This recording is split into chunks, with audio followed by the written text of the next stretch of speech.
Now children, tuturuan ko kayo paano gumamit na multiplication by fingers.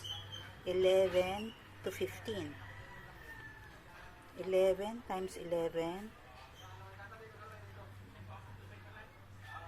equals 1 times 1 equals 1 plus 100, 101.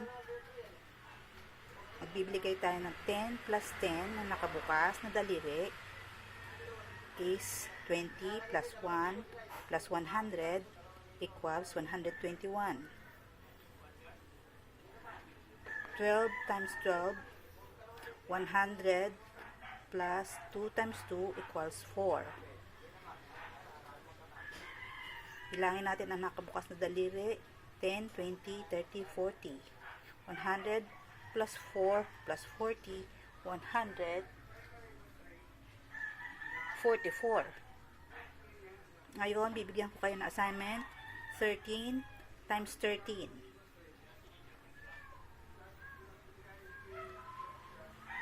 What is the answer?